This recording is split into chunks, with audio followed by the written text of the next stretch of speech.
the North Korean leader, Kim Jong-un, with two scientists, Ri Hong-sup, second from left, and Hong Sung-mu, right, in Pyongyang in September.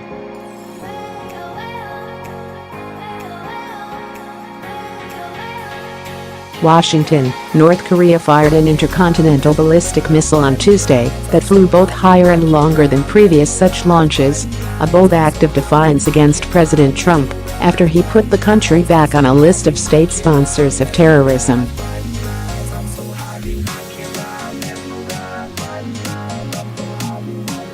The president reacted cautiously to news of the launch, stating, "It is a situation that we will handle."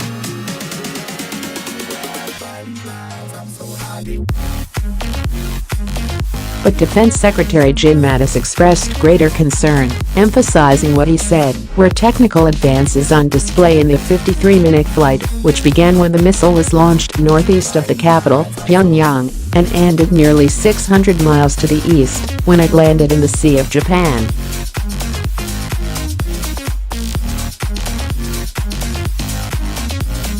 It went higher, frankly, than any previous shot they'd taken, Mattis said in the White House, where he was taking part in a budget meeting with the president and Republican congressional leaders.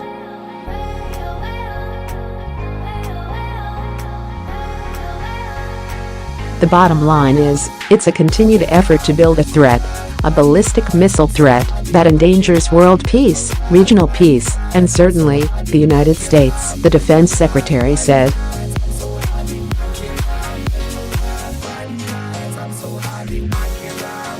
North Korea said Wednesday that it had successfully tested its Hwasong-15, a newly developed ICBM that it said could deliver heavy nuclear warheads anywhere in the continental United States.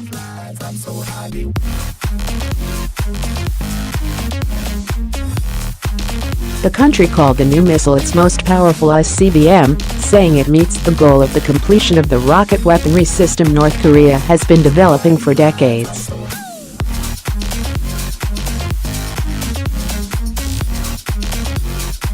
North Korea's leader, Kim Jong-un, watched the launch, a broadcaster said, reading a prepared statement on the North's central television.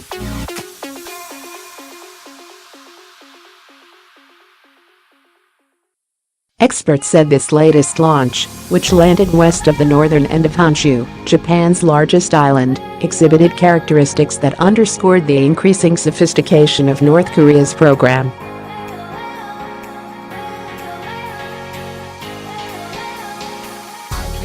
The missile flew higher and for a longer duration than two previous intercontinental ballistic missile launches, which flew for 37 minutes on July 4th and for 47 minutes on July 28th.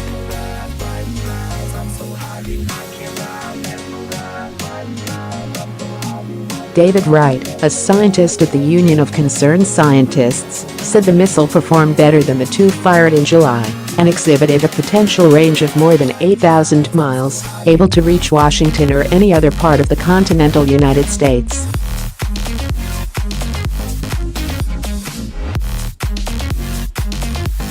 It's pretty impressive, Wright said of the test flight. This is building on what they've done before.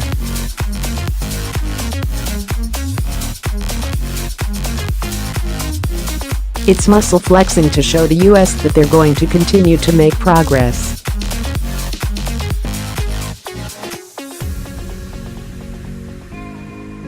However, Wright noted that in an effort to increase the vehicle's range, the North Koreans might have fitted it with a mock payload that weighed little or next to nothing.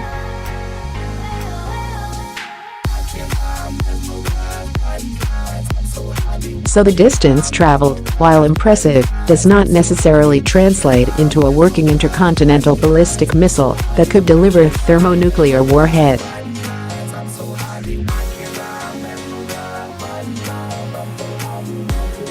For all the evidence of technical advancements, a senior White House official said the significance of the launch should not be overstated, given the number of missile tests North Korea has carried out this year.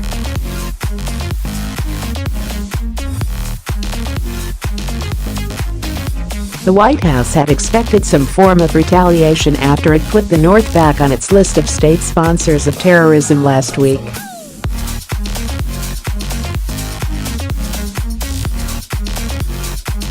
Mr. Trump, officials said, will stick to his policy of rallying nations to apply economic pressure on North Korea, backed up by the threat of military action.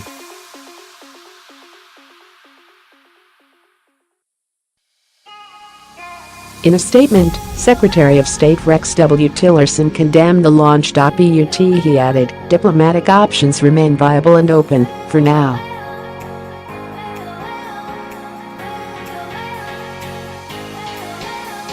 The launch came in the middle of the night on the peninsula, with less advance warning, according to experts.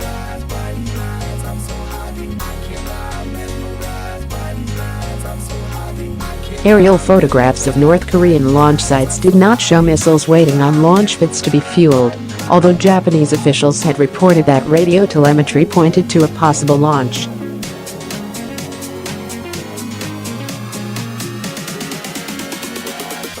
Some experts theorized that North Korea was now fueling missiles horizontally before they are placed on the launch pad.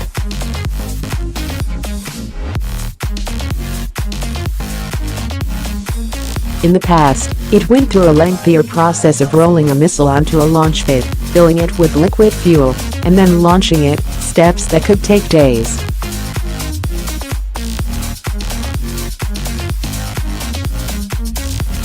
This shortens the time from when they become visible to when they go in the air, and makes it less likely that the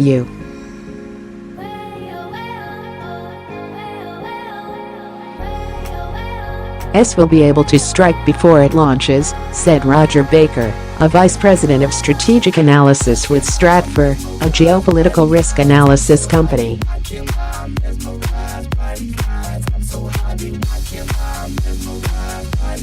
American officials offered no proof of the horizontal fueling theory, but they acknowledged that North Korea is searching for ways to get around the United States' ability to mount a preemptive strike.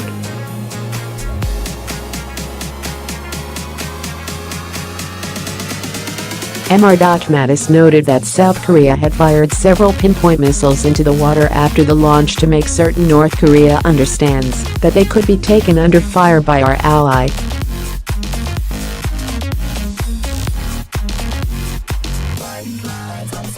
Although it was the third time that the South had fired missiles in response to a North Korean missile test, this response was more muscular, officials said, with South Korea firing from a land-based missile battery, a Navy destroyer and an F-16 fighter jet.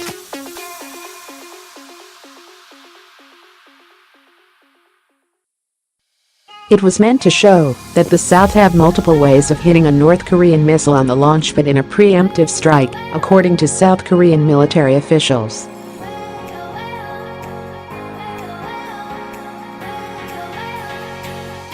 After the launch, the United Nations Security Council scheduled an emergency meeting on the issue for Wednesday afternoon.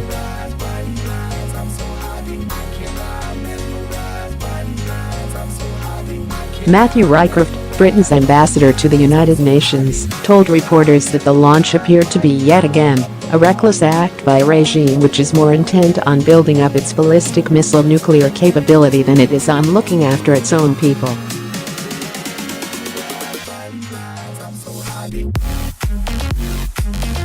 President Moon Jae-in of South Korea and Prime Minister Shinzo Abe of Japan each called meetings of their national security councils to discuss the North's latest provocation.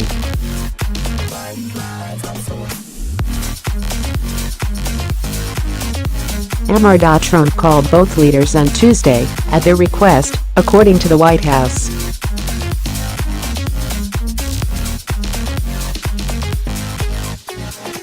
Unlike the launches over the summer, when the missiles flew over Japan's northern island, Hokkaido, the government did not issue cell phone alerts to warn its citizens.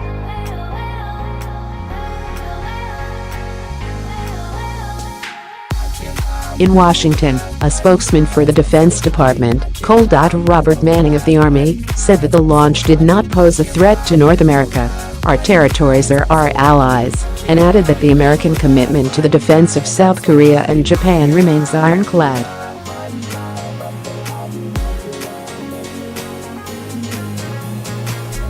Mr. Trump, who has in the past insulted Mr.Kim and threatened fire and fury that would totally destroy that country, avoided threats of military retaliation against the North on Tuesday.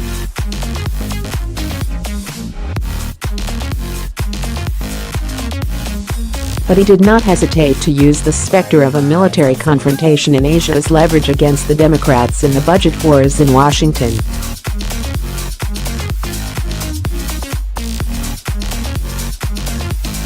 The missile launch, he predicted, would have a huge effect on Schumer and Pelosi, referring to Senator Chuck Schumer of New York and Representative Nancy Pelosi of California, the chamber's Democratic leaders, both of whom boycotted his budget meeting.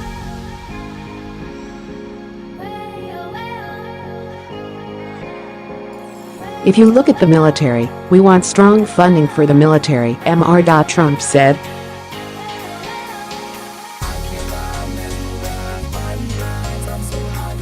They don't. North Korea has persisted in its nuclear weapons and missile development despite 9 rounds of sanctions that the Security Council has imposed since its first nuclear test in 2006.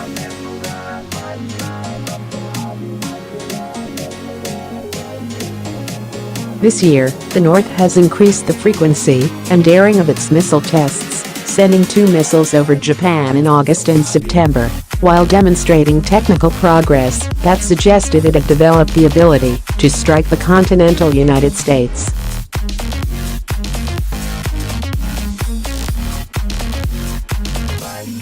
In the wake of a Sept.3 underground nuclear test, the 6th by North Korea, the United Nations Security Council imposed a new round of sanctions against the country.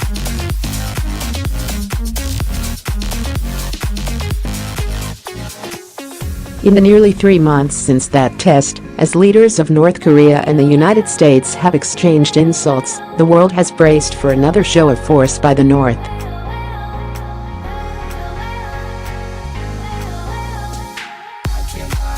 Mr. Trump warned that, if North Korea threatened the United States or its allies, Washington would have no choice but to totally destroy North Korea, and he mockingly referred to Mr.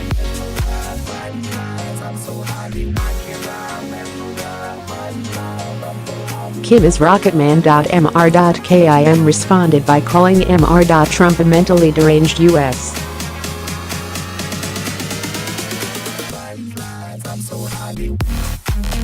dotard, and his foreign minister later warned that Mr. Kim could order the test of a hydrogen bomb over the Pacific.